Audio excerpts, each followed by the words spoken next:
Partnerem wyprawy jest ambasada Szwecji w Warszawie.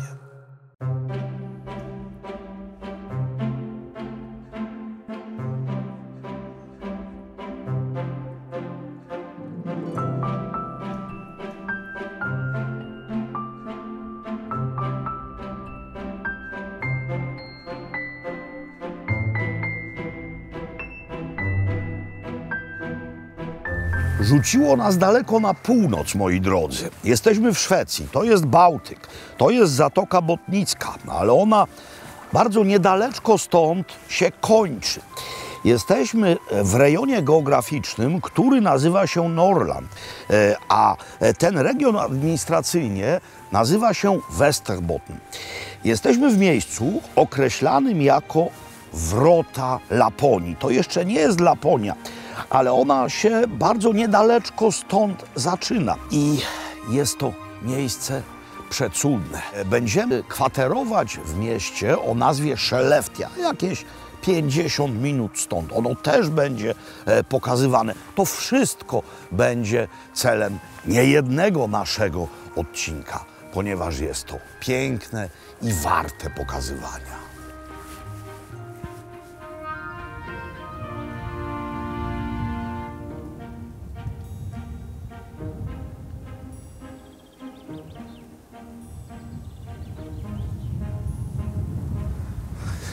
Piękny dzień mamy, przynajmniej na razie. Trudno powiedzieć, że słońce wzeszło. Ono jest tylko wyżej, bo ono praktycznie tutaj nie zaszło. Ale abstrahując od spraw pogodowych, na razie jest wspaniale, co będzie dalej, zobaczymy. To tak naprawdę nie ma znaczenia. Ważne jest, byśmy sobie uświadomili teraz, od czegóż to zaczyna się każda kulinarna opowieść. O co ludzie modlili się i modlą we wszystkich językach. O dostępność chleba naszego powszedniego. I właśnie dlatego jesteśmy tutaj w małej wiosce pod Skellefteå. Jesteśmy mianowicie, by zobaczyć tradycyjną, maleńką, rzemieślniczą, miejscową piekarnię. To tu. Mamy tutaj wszystko, co trzeba. Mamy przepiękny piec opalany drewnem i mamy przede wszystkim dwie panie znające swój fach. Panie, które zajmują się w tej chwili wypiekaniem czegoś, co nazywa się mukaka. Jest to rodzaj płaskiego chleba, rodzaj płaskiego podpłomyka. Widzimy właśnie panie w akcji. Mianowicie pani Fanny i pani Suzanne. May I help you a bit? Yes, if of I can. course. What can I do? Come here. We're just gonna... Okej. Zobaczcie państwo, to są przygotowane krążki ciasta drożdżowego, mąka mieszana żytnio-pszenna. I teraz takie specjalne wałki. What can I do? With the dough scraper. Yeah. And then if you want to put some more flour on top. Ah, okay. Go. Okay. Pretty enough? Perfect. Yeah. Okay. And then you will start rolling it. With that and after that? Yes. So first the stripy one. Okay. And you want to roll it around 20 centimeters. Like only one direction? No, you want to okay. rotate. Okay, rotation. Do you like this? Lift your ramshavel. Nice. And now we can flip the dough over. With that or You can just flip it. Okay. Perfect, because you want to have quite a lot of flour there. Okay. And then you just want to adjust the shape slightly with this rolling pin. Okie doke. Perfect. Not too much. And then you will take this one and start maybe from here and go all the way. Do you like this? Hard.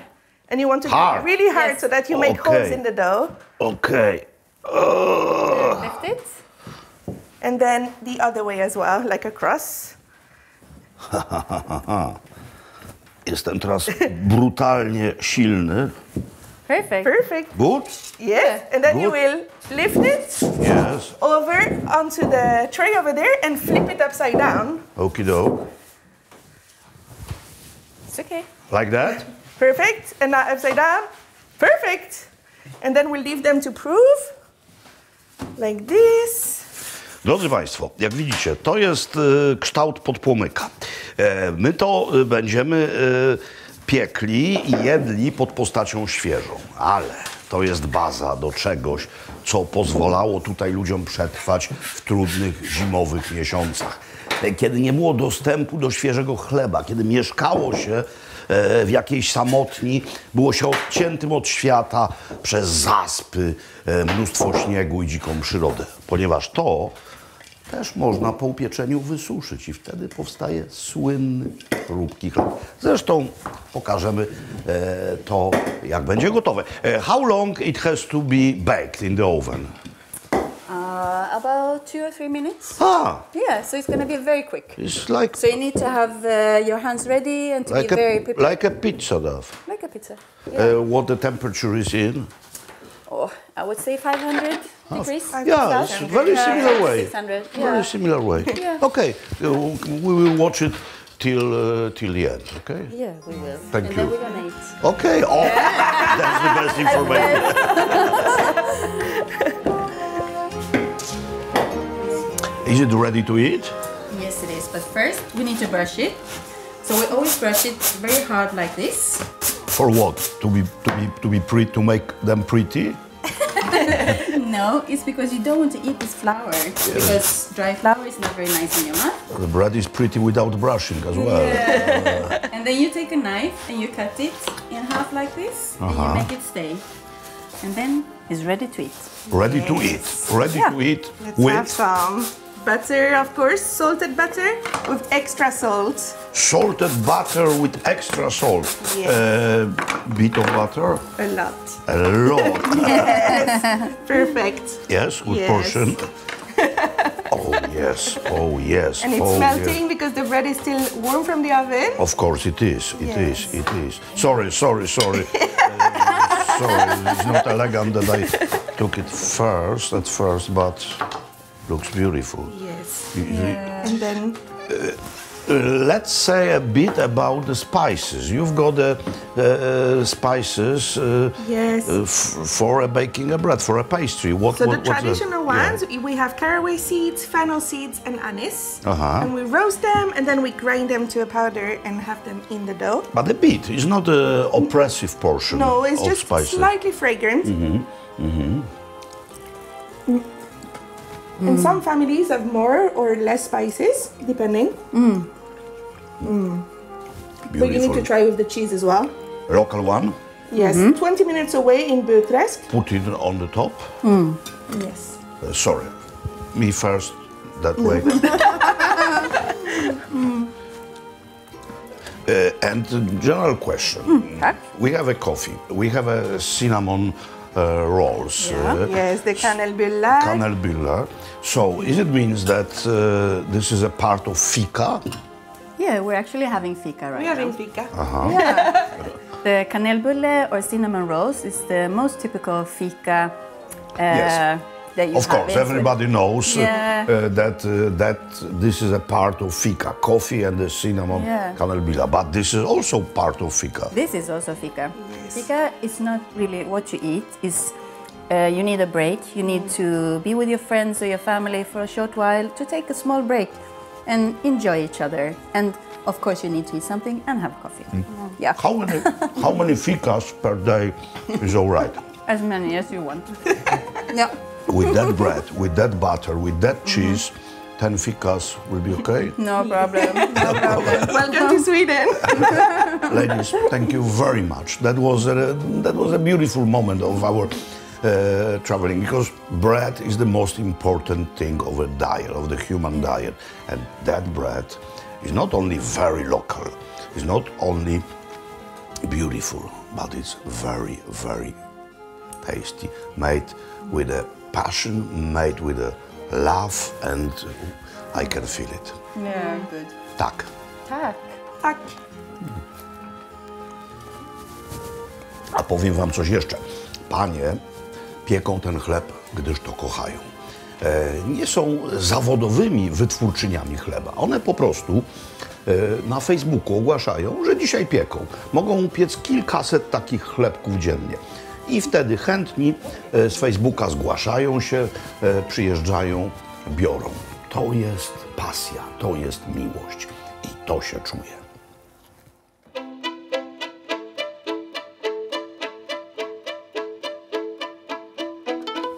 Bawiąc w tym miejscu, nie zapomnijcie, by przyjechać tu właśnie. To się nazywa Biure Klub. Jest wspaniałym nadmorskim rezerwatem przyrody. Właśnie tutaj doskonale widać różnicę pomiędzy naszym Bałtykiem a szwedzkim Bałtykiem. Nie chodzi mi o samo morze, chodzi mi o ukształtowanie jego linii brzegowej.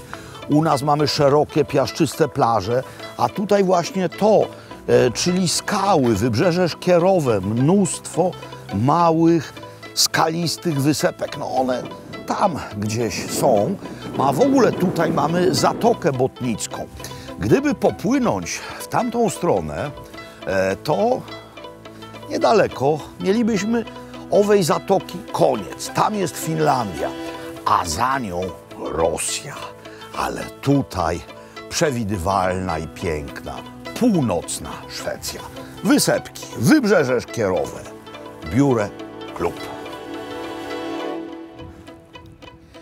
Za sobą mam niezwykle ważne miejsce z punktu widzenia historii tutejszej żeglugi, mianowicie latarnię morską. Oczywiście żeglarzom znaki dawano już od czasów pradawnych. W czasach hanzeatyckich wybierano właśnie takie miejsca wysokie, na jakiejś górce, wzniesieniu, skale, no i palono tam żywy ogień. W XIX wieku wybudowano tutaj latarnię opalaną pierwotnie, napędzaną w zasadzie olejem rzepakowym, tak jak latarnia morska w Niechorzu. Potem zmieniono rodzaj opału na naftę, a w końcu pojawił się tutaj prąd. No i ta latarnia tu, obok, niegdysiejsza siedziba latarnika wraz z rodziną, on tu mieszkał. Dzisiaj to jest sezonowo otwarta kawiarnia. No więc przeznaczenie tego budynku się zmieniło, ale nie zmienił się widok. Nie zmienił się ów przepiękny widok i nie zmieniła się wokół przyroda. Powiem wam szczerze, że potrzebowałem już Szwecji. No, stęskniłem się po prostu. Szwecji z jej poukładaniem, z jej przewidywalnością, z jej pięknem północnej przyrody. Za tym się po prostu tęsknię. Bardzo śmieszny był mój pobyt tutaj. Miałem wtedy lat 18. Wycieczka licealna. No i wtedy każdy grosz się liczył. Szwecja była dla nas cenowo niemal nieosiągalna, no więc szukaliśmy miejsc, gdzie można bezkosztowo spać. No i znajomi rodziców któregoś z nas mieli znajomych w Szwecji, którzy powiedzieli: o tak, mamy mieszkanie i nie będzie nas wtedy w domu. No a jak my się tam dostaniemy? Nas będzie duża grupa. To nic, wszyscy się pomieścicie, możecie spać pokotem, możemy. No po prostu nas nie będzie, podamy wam tylko kod do drzwi wejściowych. To taka 4-piętrowa niewielka kamienica, a drzwi będą do mieszkania otwarte. I tak się stało. Czyli stukaliśmy kod, weszliśmy na piętro, mieszkanie otwarte, puste, ale zorientowaliśmy się już po 2 godzinach, że nasz gospodarz, wedle tego co wiemy, miał być kontrabasistą jazzowym. Nigdzie kontrabasu. W dodatku płyty, bo natychmiast ruszyliśmy po płyty. Płyty wyłącznie ABBA, muzyka popularna, żadnego jazzu. Sprawdziliśmy korespondencję papierową, bo przecież innej wtedy nie było. I okazało się, mój Boże, że jesteśmy w obcym mieszkaniu, piętro niżej, w cudzym mieszkaniu. No strach, aresztują nas, co to będzie? Zatarliśmy szybciutko wszystkie ślady, poszliśmy piętro wyżej, no i było. Też puste mieszkanie, z kontrabasem, z jazzowymi płytami. Tak mnie przywitała Szwecja. Wyobraźcie to sobie.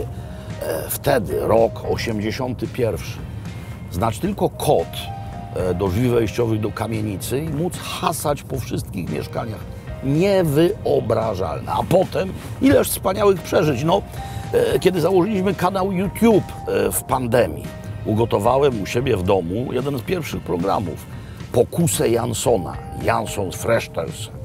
No i telefon. Urocze panie z ambasady szwedzkiej. A może byście przyjechali do Szwecji? Jak to? Pandemia? No tak, ale u nas działają restauracje, można przyjechać. No i to był nasz pierwszy zagraniczny wyjazd w pandemii. Tak jest, Szwecjo, jestem Ci wdzięczny i cieszę się zawsze, gdy tu jestem. No i spójrzcie tylko, jak tu pięknie. To właśnie będziemy Wam z niezwykłą ochotą pokazywać. A jak przekroczę dozwoloną prędkość, to auto zacznie piszczeć. Zepsuło się, nie piszczy. Dobra, leśna droga. Może piszczy. Porządek musi być, przewidywalność. Szwecjo, jesteś urocza.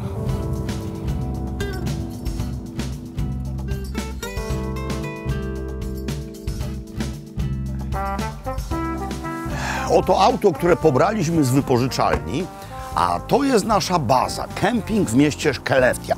Kemping całoroczny. Zimą można tu jeździć na nartach, bo jest stok, jest wyciąg. Można spać w namiotach, no nie zimą, ale przez cały rok można spać albo w kamperach, albo w przyczepach, a przede wszystkim w domkach. No i są tutaj różne rodzaje domków. Albo takie, jak tu widzicie, w tym jakże charakterystycznym, najpopularniejszym w Szwecji kolorze, albo takie. I ten jest właśnie nasz, wielki i biały. To drugi, jeśli chodzi o popularność, kolor szwedzkich drewnianych domków. Ale ten dom jest niezwykły, nie tylko z powodu jego wielkości. No to jest salon, niezwykle wysoki. Tu jest kuchnia doskonale wyposażona, naprawdę doskonale. No bo mamy lodówkę, mamy zamrażarkę, mamy kuchenkę mikrofalową, mamy piekarnik, mamy taki podwójny ekspres z 2 zbiornikami. Kawa w Szwecji jest pita bezustannie. Mamy zmywarkę, ale czym ów dom jest napędzany? I to jest właśnie istota szwedzkości, a to jest w dodatku jeszcze, mówię o tych rozwiązaniach tutaj, nowum niezwykłe.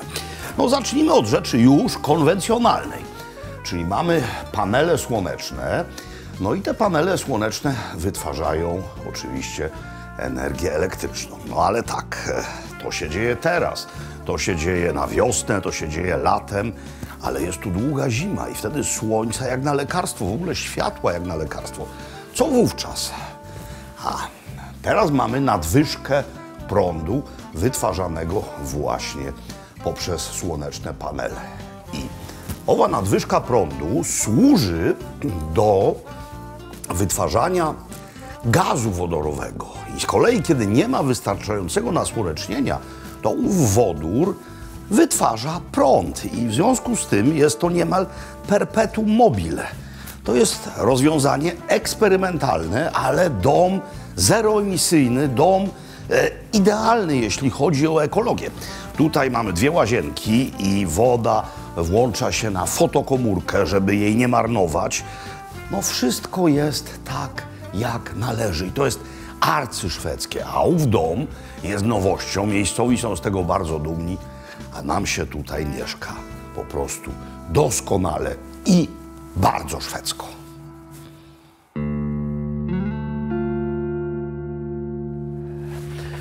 Wróciliśmy do biurek Klub. Co prawda ten sam dzień, ale jakże inna pogoda. Teraz leje przerażająco. Ale na szczęście przyjechaliśmy tutaj z powodu, który można zrealizować również pod dachem.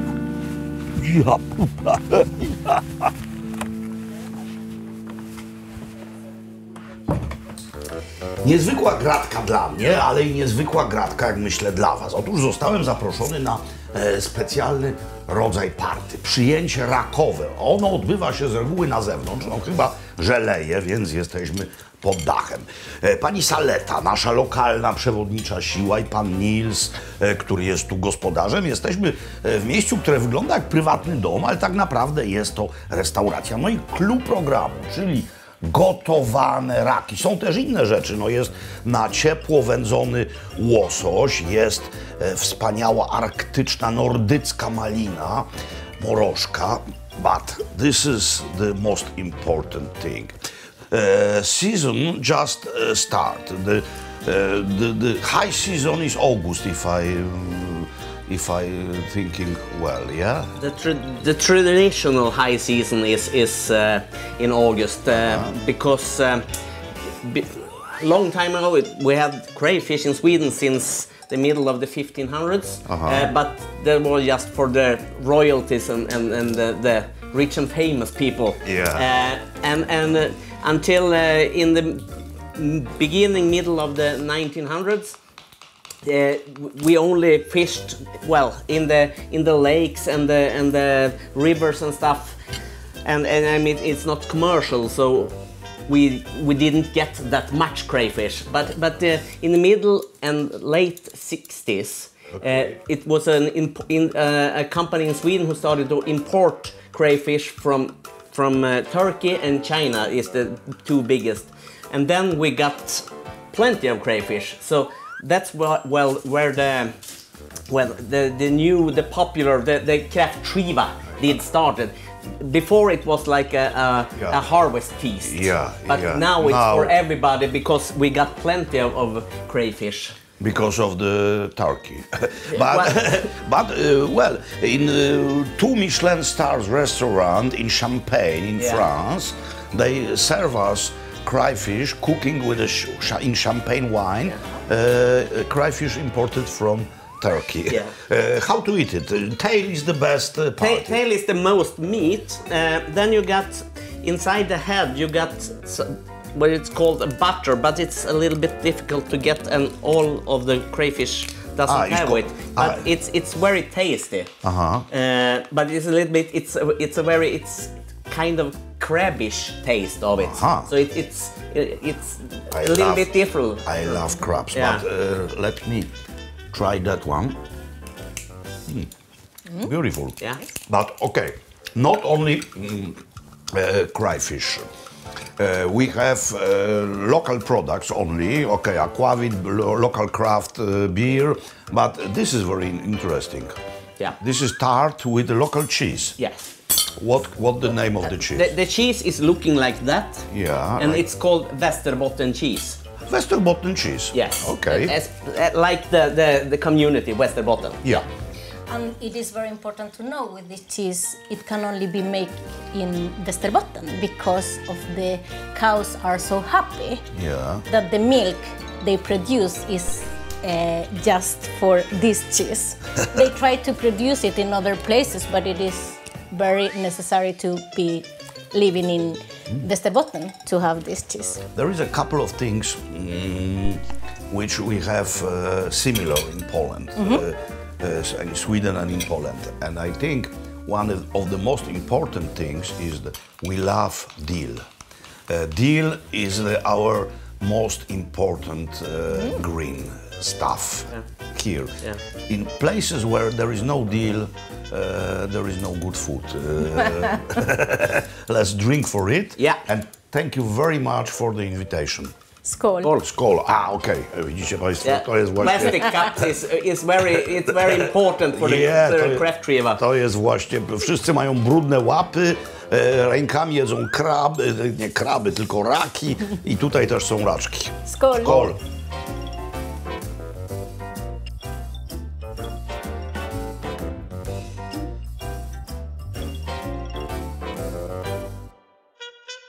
Nie samymi rakami człowiek żyje i wracając do domu przejechaliśmy przez supermarket i to jest doskonała okazja, doskonały pretekst, by opowiedzieć wam o tym, jak nasz świat się zmienił, nasz ten w Polsce, w związku z tym również nasza bytność w Szwecji jest zupełnie inna, no bo Szwecja nie tylko w latach 80., ale też w latach 90.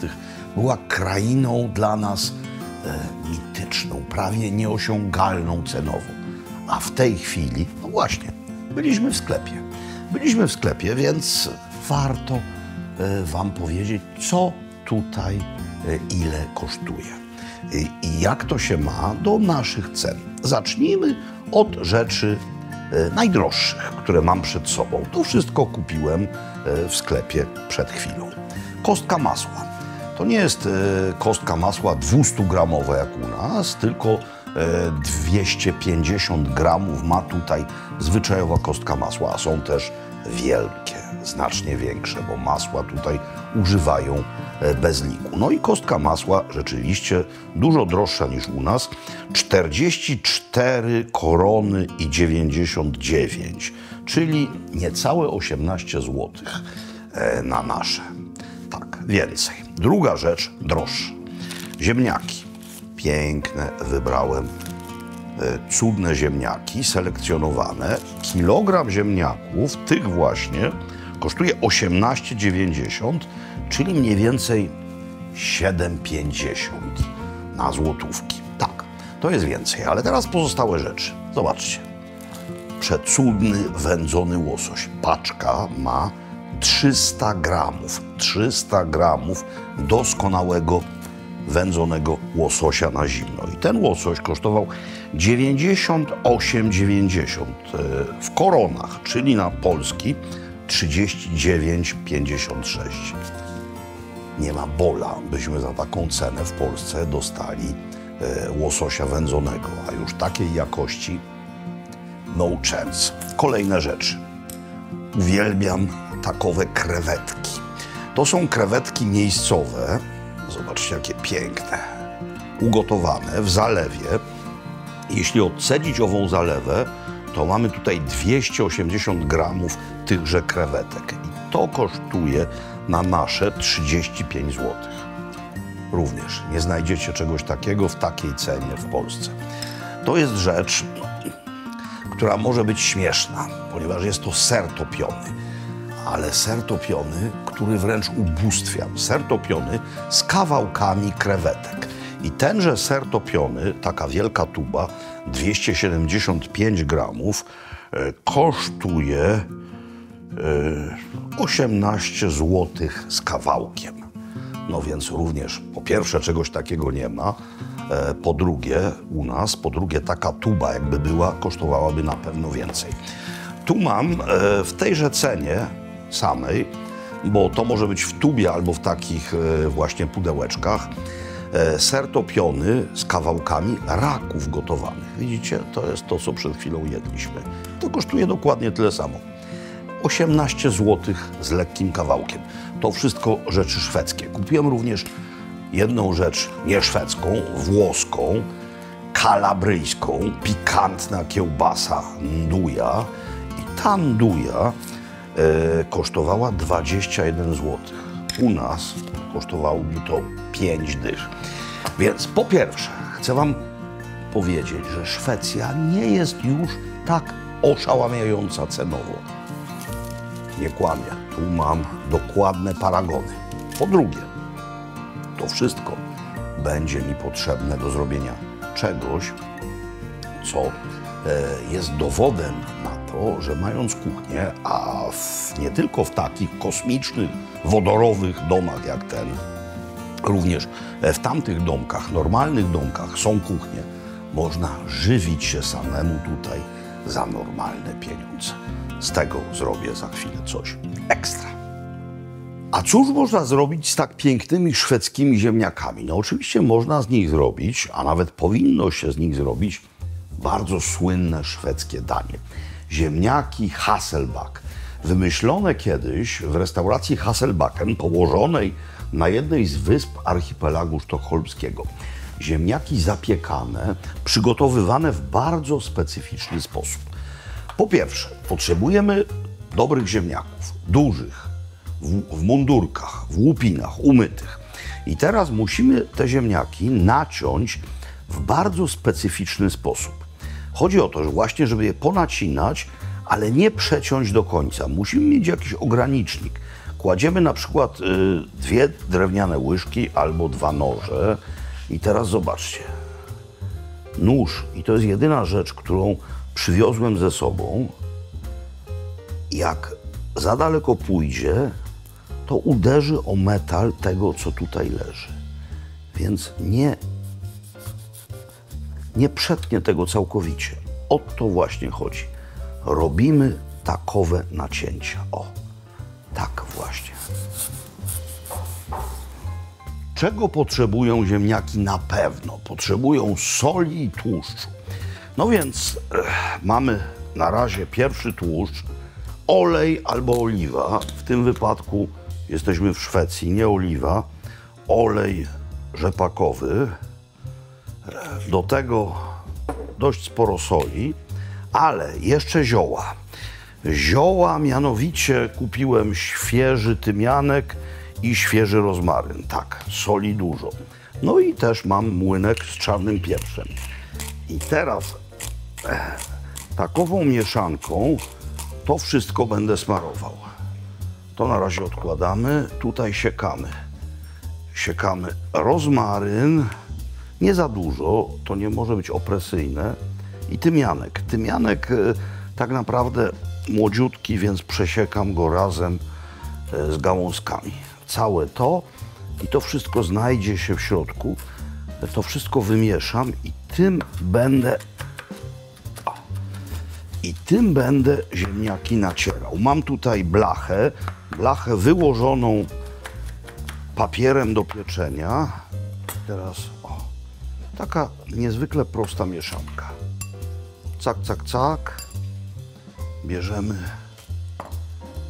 takiego ziemniaczka, rozwieramy go i go dokładnie, już nie ma co tutaj łyżeczką się bawić, dokładnie go tutaj, to wszystko tutaj wkładamy, wcieramy i tak z każdym ziemniakiem przeznaczonym do pieczenia postępujemy. Tak, masaż, nacieranie. Łapy usmarowane, ale na szczęście sprzedają tutaj ręczniki papierowe, gdyż to teraz trzeba wsadzić do pieca. I chcę wam pokazać, jak wielka jest siła globalizacji. Spójrzcie na wyświetlacz piekarnika. Grzanie górne, grzanie dolne, 210 stopni, tak. Sam zmieniłem język. Polski. 40 minut do godziny, środkowa póła, ale w połowie akcji coś się jeszcze będzie działo. Na razie 25 minut do pół godziny. Jesteśmy w 3/4 procesu pieczenia. No i teraz zobaczcie błędy. Tutaj naciąłem zbyt mocno, to znaczy to się trzyma, ale nie powinno aż tak odpaść. Teraz tak, jakie ziemniaki? Jeśli są to ziemniaki mączyste, to lepiej, bo one się bardziej rozejdą w trakcie pieczenia. Nie aż tak, to jest kwestia nacięcia, ale się rozejdą, tak wachlarzowo. Jeśli są to ziemniaki sałatkowe, one pozostaną bardziej zwarte, mniej skrobi. Tak czy inaczej, pod sam koniec, na każdym ziemniaczku, żeby było lepsze, dajemy kawałek masła, ale żeby było jeszcze bardziej modernie, malutki kawałeczek ndui. To się wszystko roztopi i takim cudownym wachlarzem ogarnie całość. Więc tak to robimy i wsadzamy na już 10, góra 15 minut do pieca. Zobaczcie. Chrupki chleb, czyli dokładnie to, co te panie robiły. Widzicie odcisk tego wałka tutaj. To jest to samo, tylko wysuszone. Na tym mamy ów cudowny serek z krewetkami, mamy krewety, mamy koperek i cytryny. Nie mówią o cenach akurat koperku i cytryn, ale to jest dokładnie to samo, co u nas. I to jest...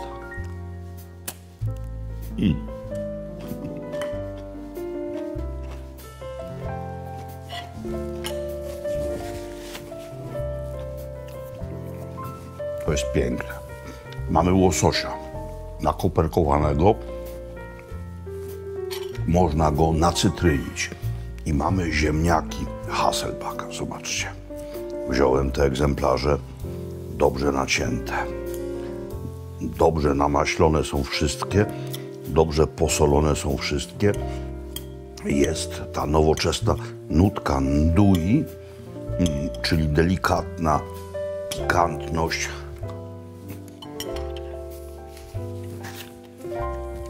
O co chodzi? Chodzi o to, że Szwecja jest piękna i dostępna. I tego się trzymajmy, moi drodzy. Do Szwecji. do Szwecji.